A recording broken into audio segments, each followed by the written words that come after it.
Good morning, good afternoon, good evening, and good night, wherever you join us today at Nkola Mahadum Wisdom University. My name is Dr. Obiora Mbaiboeze, reaching you from Nkola Mahadum. Please join us today. Today's date is for Market Day in the Igbo lunar calendar, and 10/7/25 in the Roman Catholic calendar. Also, remember that at Nkola Mahadum, we always advise you to use your naturally given common sense, which we call Akonuche in Igbo language. Also, we are set up to decolonize your mind, provide you the correct information than the misinformation, miseducation, and misdirection from our colonial masters and their institutions in our land. And also remember that our interest is to protect the Igbos, the Biafrans, and Africans. That's why we are set up. That's why we package and present. Anything we are presenting to you is for you to be seeing things from that angle. As an Igbo man, how does world affair affect you? What does anything that is happening affecting our race as Igbos? And today we have a special guest in our lecture today. In fact, we are welcoming Mr. Keny Inugo. Keny Inugo is a public analyst who specializes in media, psychology, and public policy. And we are here to discuss the United Nations. We are here to discuss the United Nations. You know that we've been hearing about United Nations. Recently, they finished their General Assembly from September 23rd to September 29, and want to know whether this United Nations General Assembly is actually helping us or not. And with this introduction, I will bring in Mr. Keny Inugo, who is a public analyst specializing in media, psychology, and public safety. Keny, welcome to the program. Thank you so much for inviting me. And I feel welcome already. I thank you for what you're doing, what is very, very, very impactful at this time for human race in general and the people of Igbo segment of human race because of their special position in world affairs today. And so, Mr. Keny, how was the United Nations formed? Well, people always seek or say they seek for peace, and in so doing, they garner all kinds of resources, good, bad, and in between. The United Nations, for history's sake, was formed in the mid-40s, for 1945 to be precise. But there were some politics that went along it before it. The Second World War just ended, and the power tussle between the East and the West and the North and South was actually taking place, and the remnant of scramble for Africa, had not dawned on many of the so-called powers. So when the United Nations was formed, it was to douse some of those acrimonies, some of those fights. And remember, they are fighting for Africa, scrambling for Africa, how to divide a continent of people. And those people are not even on the table. So that is the background. I mean, this is a very elementary way of explaining the origin of United Nations. But we don't have enough time because United Nations alone is more than a semester course in a university program. That's correct. Who are the original founders of the United Nations, and what was their intention? Well, you know that they always say the East and the West. And when you say the East, you mean in those days, not today, Soviet Union. Then in the West, you pretty much mean United States. And when that war ended, there were so many other things that were, interest of two major powers. They were the two major powers. Of course, there was France, there was United Kingdom, and of course, Germany had been just decimated, so they were not part of the equation. Of course, Japan, the same thing. So you're talking about basically Russia or Soviet Union and the United States, East and West. To balance the equation, they were able to come up with ways to be admitted into the United Nations, which really, again, because the main topic we have today is the United Nations and Africa. And That's every correct. time, Africa is seen as a property of the East and the West. I don't care how anybody wants to look at it. Both the West and the East were partakers of this dinner of Africa, to dissect Africa and eat or consume or whatever you want to look at it. Today we know what it is. So, in summary, the East and the West are fighting for Africa, position in the world, because people like the United States ended up in places like Philippines, the Southeast Asia. Soviet Union wanted to place in Cuba, that brought about this Cuban crisis in the early 60s during the time of Kennedy, President Kennedy of the United States, and so on. There were so many issues, but like I said, we just take it bit by bit, and the best we can get, because it's a bigger issue. It's a 1 year, it's a program. United Nations is an entire program for you to study and understand their origin, their continued presence, and even as where they are today, whether they mean anything or anybody can get up and say anything and get away with it. Okay, is it okay for the founders, for those that founded the United Nations, to have 5 permanent members, as 5 countries as being permanent and with veto power? Why a continent like Africa with 1 point something billion people don't have permanent membership and veto power, and country like India that has 1.4 billion people don't have permanent membership and veto power? Is it fair to Africans? Well, you're getting into international geopolitics, which, of course, is what United Nations and our topic is all about. People that are affected will obviously say it's not fair. But those people who perpetrate it will say it's the best way to secure world peace. I don't know whether that leaves the world in peace or in pieces and tatters. Okay. So now, in 1945, like you said, that when the date that United Nations was formed, no African country was independent then. African countries weren't independent, and they are not even on the table. So will African countries now trust that formation, that body, as they are not present when it was formed? Well, your question is very apt, but the answer is very simple. I don't believe that the United States the United Nations organization, UNO, was designed for the interest of Africa per se, because Africa was the food on the table. That's correct.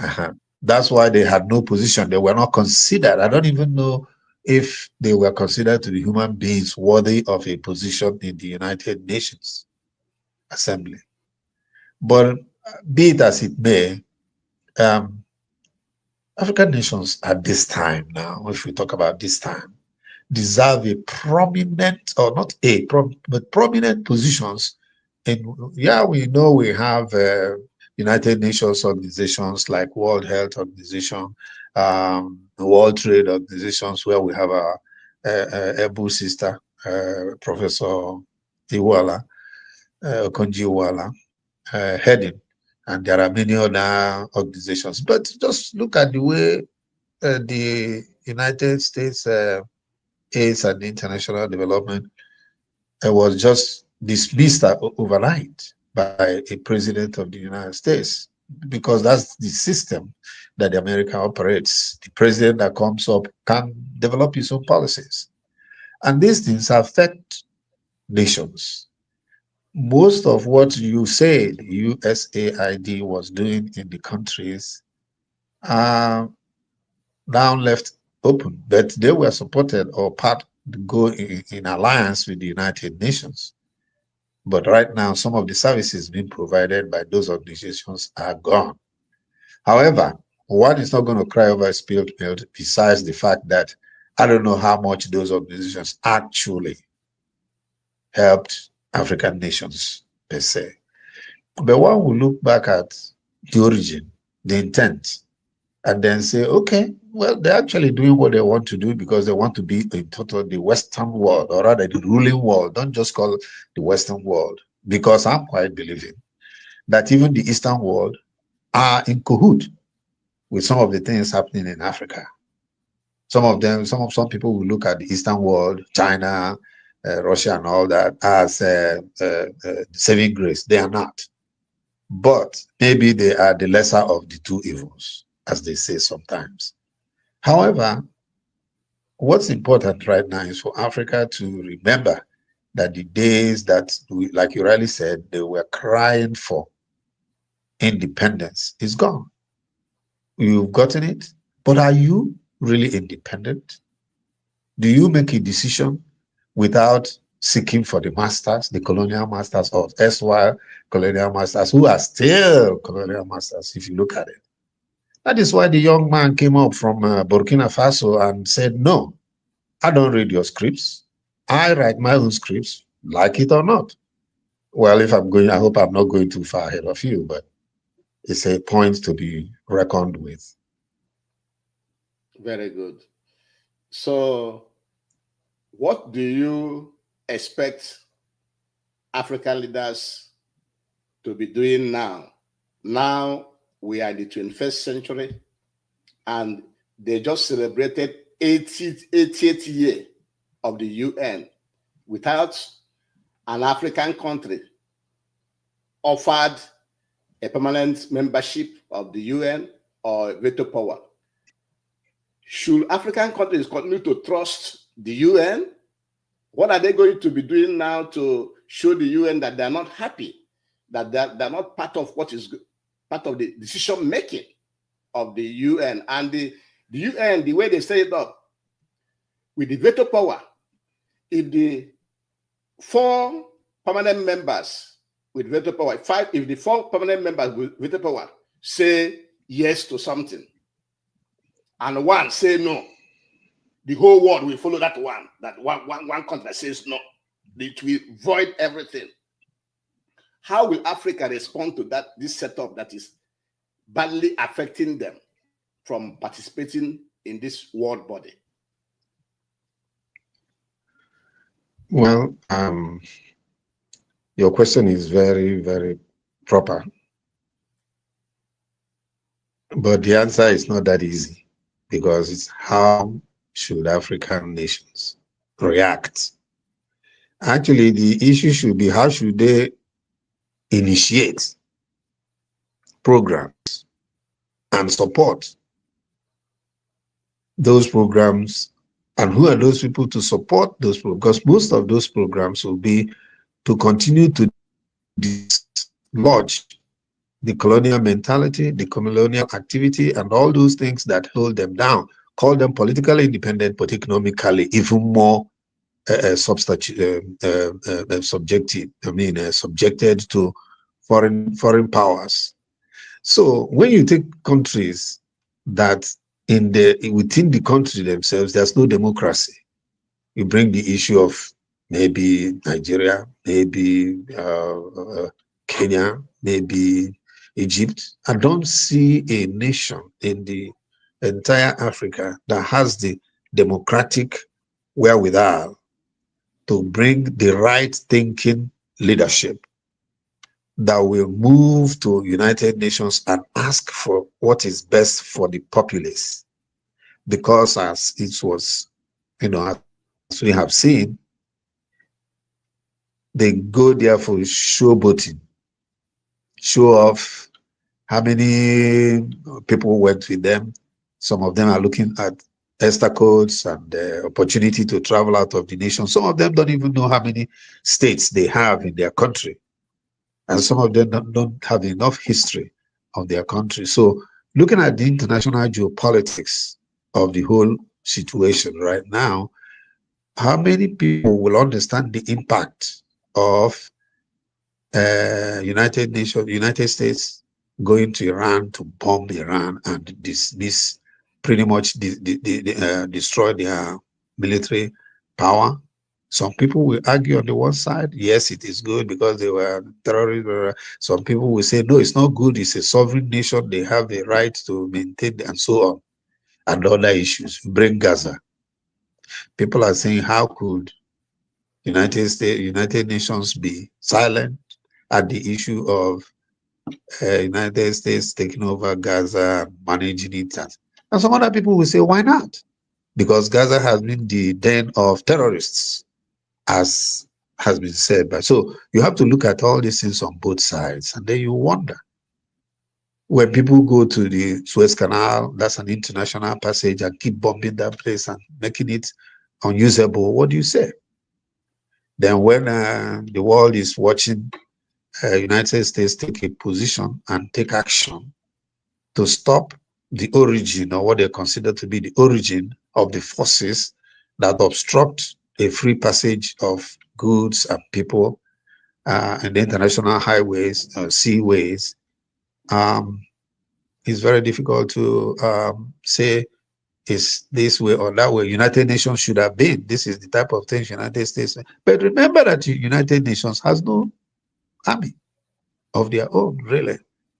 When anything happens, they have no military of their own, not air force, not navy, not land troops. It's always nations that supply. Now, how can you act independently, assuming the United Nations take a decision, like you just said? One country will just oppose it, and when he opposes it, that's the end of it. And how can the United States, United Nations, wield power? Because you need power to enforce any policy. So when they make a policy and say no nation will go and attack another nation for whatever, if they do attack, what do you do? The United Nations cannot do much, but maybe condemn the act and then move on to the next thing. So if you bring it to Africa, why is it that the situation in South Africa took forever? Just yesterday, I remember when we were protesting for the good of South Africa, for the independence for the end of apartheid. I was a student at the University of Houston at the time. We participated. And thank God it came down to what it is today. Still could go further. But anyway, we have people who will rather push it back. And they are doing things to see that that freedom for South Africa does not quite hold. Just like every other nation. Look at West Africa. Look at the countries like Senegal, countries like Mali, countries like Nigeria that became independent more than how many years ago? They still have to go back to the colonial masters in order to make a policy to hold, because otherwise there will be a coup. They will change the head of government, or there will be all kinds of problems in the country, and the kangaroo election will be held, and their own man will be put in place. So what you are implying is that the United Nations is not actually helping Africa, because if they, as the body, try overseeing what is going on in the world, will be there, and African governments are overthrown. They're not even allowed to make their own decision. Some of them are not even allowed to produce certain things. They say you cannot even convert your raw material into finished products, which means the United Nations is ineffective in Africa, and Africa should not be celebrating this 80th anniversary because the United Nations have not been helpful to them. Well, you got it right. Those who tagged the United Nations a toothless bulldog are not kidding, because it's like whoa, whoa, whoa, whoa, whoa, whoa, whoa, and he wouldn't do anything. But we also have to look back at what do we do? How do you adjust the position where, like right now, what is happening? Maybe nature is allowing it to happen. China is coming up. I remember when we were younger, when they would say, the red is coming, the red is coming. The red is not coming, the red is here. China Okay, is not coming. China is here. Okay. And you can see whenever anything concerns like China, other nations, especially the United States, make a quick midnight visit with the Chinese authorities, and they discuss it at that level. But if anything is happening in, let me say, Eritrea, Ethiopia, Ghana, Nigeria, and all that, they sleep and they relax. They know nothing is going to happen unless they endorse it. You see, for example, the election that all saw and declared in Nigeria, that the current president wasn't the winner. But what happened? He's in power. He's finishing his first term, and actually the second term is almost guaranteed. If the United Nations was not a toothless bulldog, he could step up in fairness and set up an effective election or elections in different, and see that the result of these elections are actually implemented. Well, we know how it has been happening in Africa. People like PLO Lumumba has been crying himself hoarse, talking about these issues. Then we go back and say, why do the people, because somewhere I read that the people deserve whoever they elected. Hello? So if that is the case, does it mean that Nigeria deserves the present government? Does it mean that Burkina Faso deserve the current gentleman Traore? Or does it mean that the United States deserve their current president or not? And so on and so forth. It's not for me to say, but it's a question to be asked. I do believe that if through democracy, freedom of election, all those rules and laws and regulations regarding public administration, people's welfare is considered and implemented, we'll have a better world. But that's in my imagination and your imagination. So we just pray God to see that in policy making, if people decide, how do they put it? Like I said before, they say people deserve the officers they elect or their public officers, public, what do they call it now? Okay, so that those who are against the policy or the result, yes, the outcome of election, which is erroneous, they should not accept the installation of the defective candidate, or rather the failed candidate who happens to be in cahoot with the colonial masters, maybe to the east or maybe to the west. But you know that this foreign imported Western democracy that we are practicing in Africa is just for them to impose their puppets, somebody that will be doing their bidding. They're not actually putting somebody that will do what the masses want, what Africans wanted, but who will do their bidding. Just like in the case of the current Nigerian president, they just put him there because he's doing their bidding. Well, it's not only in Nigeria, it's almost in every country in Africa. That's why the emergence of the current leader in Burkina Faso is very open, very eye-opening. Is it possible? Can it happen? Can it be sustained? Will it lead to the nirvana, to the promised land we're hoping for freedom? That's all the good stuff.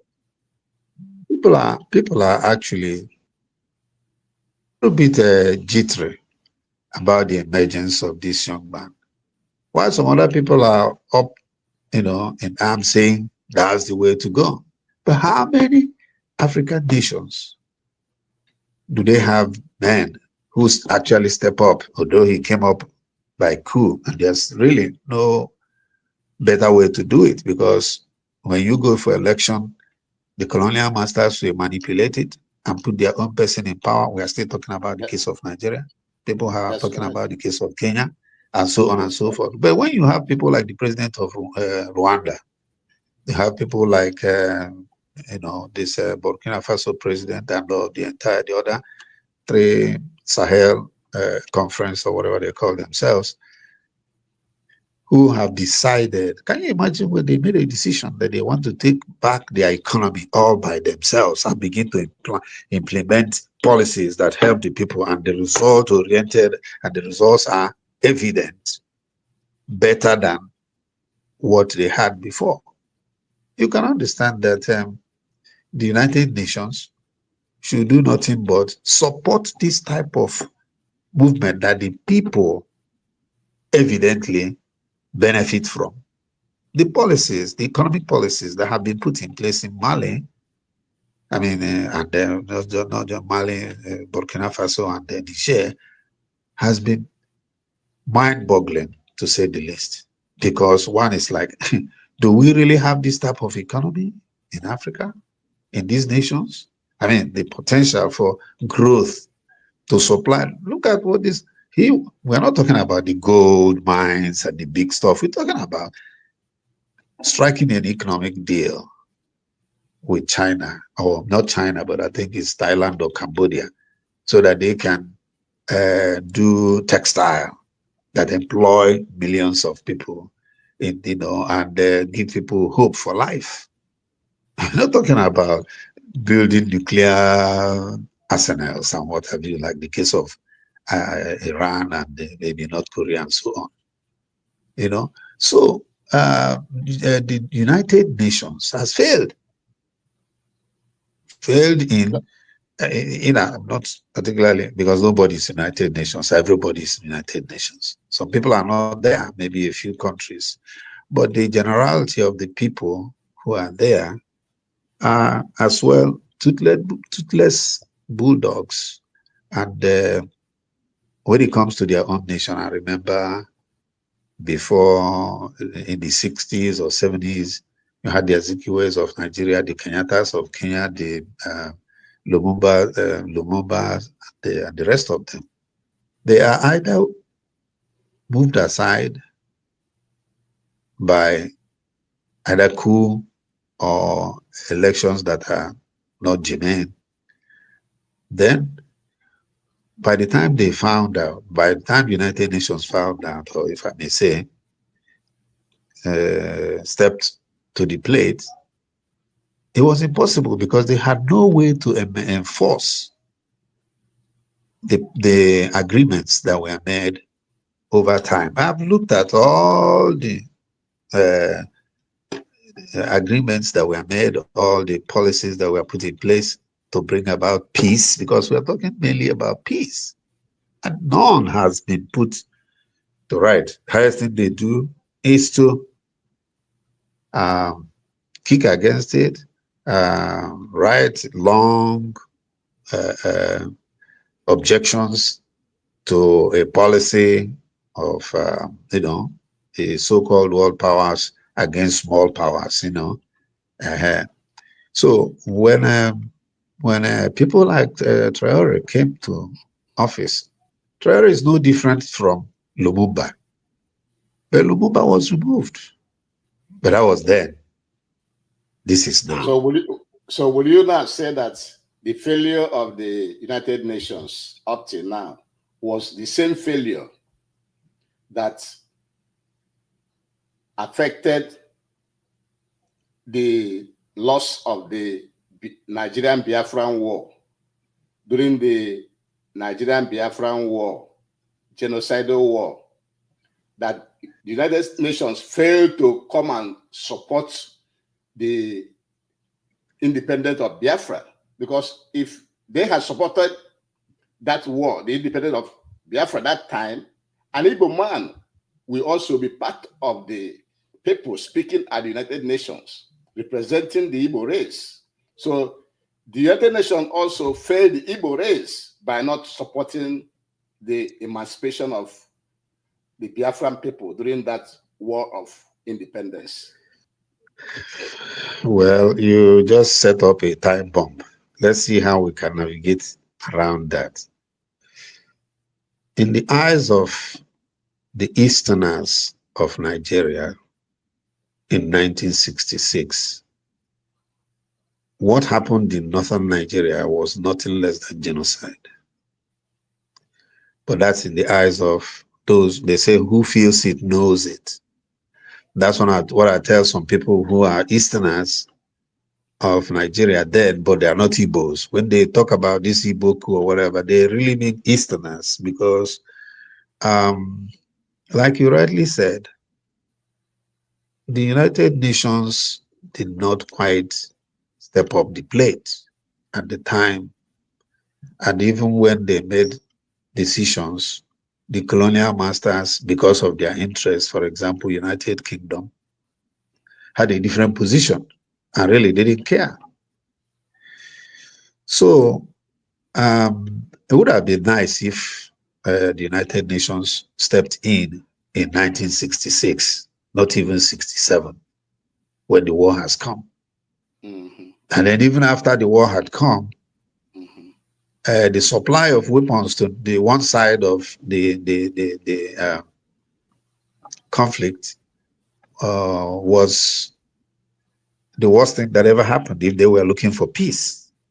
What they did was to set up a system that brought Nigeria to pieces, because up to today, Nigeria has not recovered and may never recover because they are not looking at the issue realistically, truthfully, and practicably. Some people are, in fact, I just said that a prominent journalist in Nigeria just said that the war never ended. Wait a minute. Did he fight the war himself? Does he even really know what war is all about? I fought the war. I was in the war. And I can tell you better than he can tell you. He only read it. He only read it, but I felt it. I experienced it. No matter how little I was then, that's another story. Because I get very, very emotional when these issues of Biafra comes up. So I don't even today, I'm not so crazy about the Biafra thing. Why? Because it makes no sense. It makes some people angry, people like me, because I don't know who to blame now. And then even inside the Biafra himself, you see some people who are saying, oh, I'm not Igbo. Biafra is for the Igbos. If they had won, all of us would have been Igbos, whether we like it or not. That's but correct. Because it was lost on the side of, now it's only the Igbo problem. Leave it alone. Now, we have today the issue of a young man, Mazin Nnamdi Kanu. Whatever happened, his position has been declared a kidnap in another country of a man from another nation, not another citizenship, but happened to be born in Nigeria, a victim of circumstances of Biafra. And his parents took him to London. Now, you have legal issues that you're playing with regarding his life and his stay, and you keep him there. Look at the last ruling that was made. So a Kenyan judge had ruled on this issue. A Nigerian judge turns around, and now here again comes the United Nations. Here again comes the ICJ, International Court of Justice. And this case has been there. And what have they ruled, or are they going to rule on this matter to free this man? And many people have stepped up. We are going to take care of him. We're going to do this, that, everything that is required to keep him out of trouble. And then the people of Biafra, there's nothing like Biafra now. Let us just, for the sake of this discussion, say there's no geographical location called Biafra. But Igbo has a place. The last time, one of the last books he wrote, Chinua Achebe said, there was a country. There was a country. And I wrote an article which is developing into a book, that there is a people. And it has nothing to do with country or no country. People can be of this country today, another country too, but they remain what they are. The Jews have been Jews. They've been moved around here and there and there and there and beaten here, but they are still Jews. And every other people. Thank you very much. Thank you very much. Thank you very much. In order to bring this interactive section to an end, because this is the first time we're having it with you, I have my last question to you. That last question is, what will be your advice to Ndi Igbo and Africans as the way they relate to the UN? How will Ndi Igbo and African be relating to the UN in view of the fact that the UN is a failure to us? This will be my last question to you, and then we're going to come bring it the product and. Well, just like I said earlier, and thank you for inviting me, and thank you for having this, no matter how small. The Igbos should focus on being Igbo. They are fighting a battle for people who don't recognize them. The Igbo man is fighting for the Ogoni man is fighting the Igbo man. The Igbo man is even fighting for the Hausa man, because he's fighting that a good government, even if even if it's not Biafra, even if it's in Nigeria, we're going to be, let's be with under a government that cares for everybody, which is very difficult because of the prejudice, at least, if not racism and all those bigotry, and I don't want to go into all that. So that if those who are saying the Igbo man cannot be president in Nigeria, they'll eat crow, and Nigeria will be a better place to live.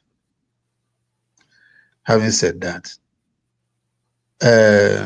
if you have the right government in Nigeria, maybe Nigeria will take its rightful place in Africa, because you don't answer the giant of Africa for nothing. What is happening with Traore today is probably what people like Zogudem and his group, because they say Gogu is an Igbo man. Yes, by nature, but he was a Kaduna boy with his friends, Ademolagodam and so on, who put together a plan to change government. I don't think they plan to kill anybody. They want to change a corrupt government so that the people will move forward. It happened the way it happened, all kinds of mix-up here and there and there. And that was because there was a problem in the West. They were solving the problem of the West that crystallized into a problem of Nigeria. And in the process, a coup happened. And when the coup came, all kinds of things led beyond that. And then there was killing of people everywhere, particularly in the North. And by the time people knew what was happening, the colonial masters had played their game again, because my research showed me that it wasn't the Igbos that wanted to secede. It was the Northerners. It wasn't the East that planned the secession. No. I remember very clearly, Ojukwu said it several times. He is one man that stopped the coup because he refused to release the key to the armory. And he's an Igbo man. And you say it's an Igbo coup. Thank God, people like Babangida wrote a book recently that said it's not an Igbo coup. It was a coup of young men who saw their country going adrift, and they wanted to bring it back to position. There happened to be more of Igbo people, and then the fella who was sent to do his duty in the east failed. Then you went beyond that. You fought the war on one hand there, because it's like two people wanting, and then you hold the hands of one at the back, tie it up, and say, "Go and fight." You can't win. I don't like to talk about Biafra because it pisses me off. Then when you go beyond that, the war ended. No victor, no vanquished. For where? Why is it that in the eastern zone, particularly in the area of southeast, maybe 2 miles, 3 miles, there is a police checkpoint, military checkpoint, navy checkpoint, that checkpoint. Once you go beyond Noble and Noble, you don't see that again. Anywhere going to east, going to the west, going to the north, going to the south. It's only in I'm south. surprised. I'm sorry to cut you off.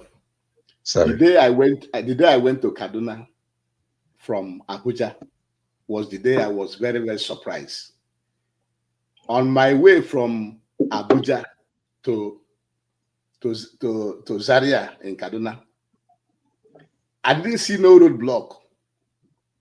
I just saw the police vehicle parked by the side of the freeway. By the side of the freeway, not blocking any road. They are there in case if there's any emergency for them to come. No road was blocked. I was shocked. That was the day I know that we have two Nigeria. One Nigeria in the east where there's a lot of roadblocks, and the other Nigeria where there are no roadblocks. Go ahead. Well, and then you see, for people to now provide their own security, they have vigilantes, and those vigilantes are now most times regarded as no, what do they call them? No known gunmen. No, I'm sorry, I have a little bit of flu. Unknown gunmen. Unknown gunmen. So, what you can't protect them. They cannot protect themselves.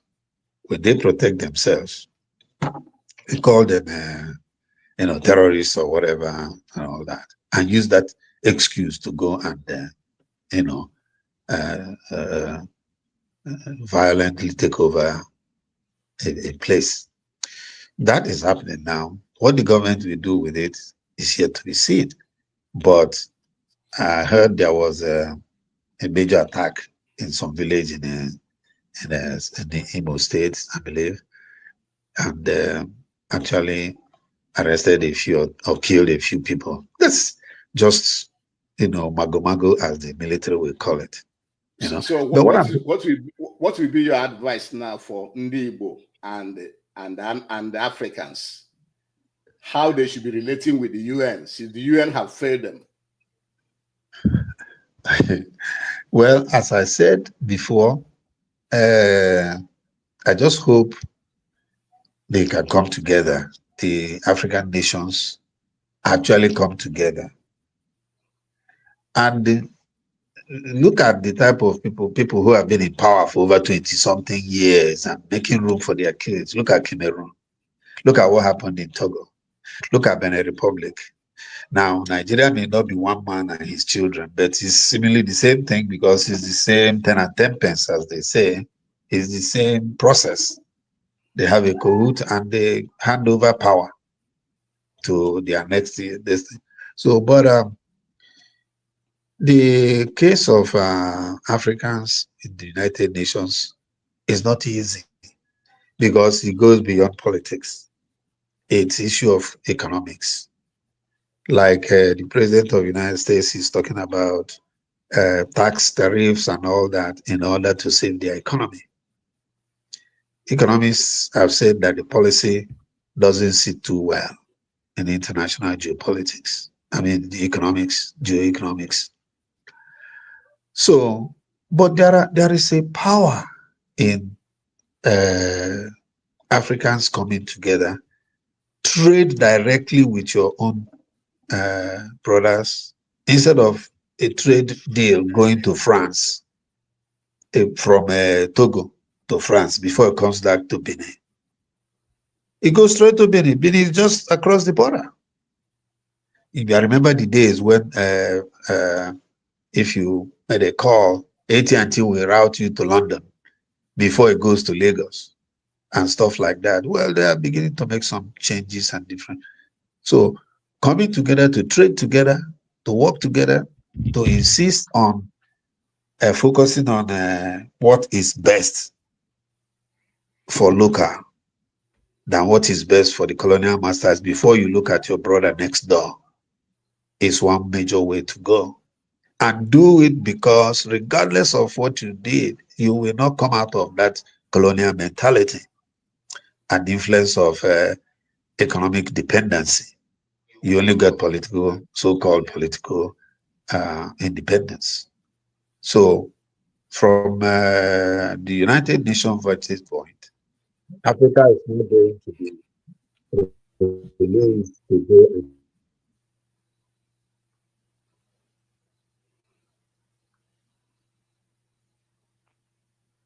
and like I said, we have such a short time, but I think we had a good time.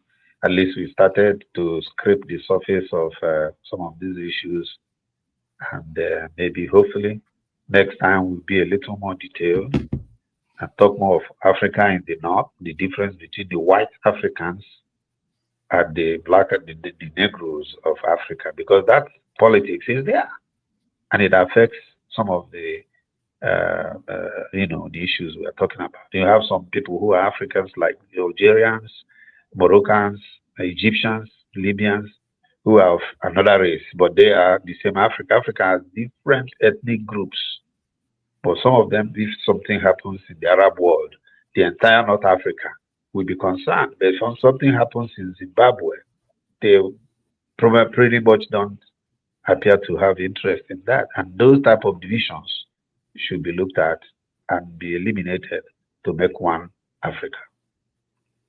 Thank you very much for joining us today. In our next session, we shall delve into those areas, including the Arab infusion into Africa. And today, I hope you enjoyed the interactive session by Keny Inugo, a public analyst specializing in media psychology and public policy. Thank you very much for joining us as we continue. If you are interested in joining us on a live session to discuss Ndibo, to discuss African affairs and world affairs, please let us know and we will invite you at the appropriate time. Thank you very much for joining us and have a very, very good day. Thank you and have a good day. Thank you. Bye-bye. Share this lecture. Share it to get everybody. Like, comment, and share. Thank you very much. Bye.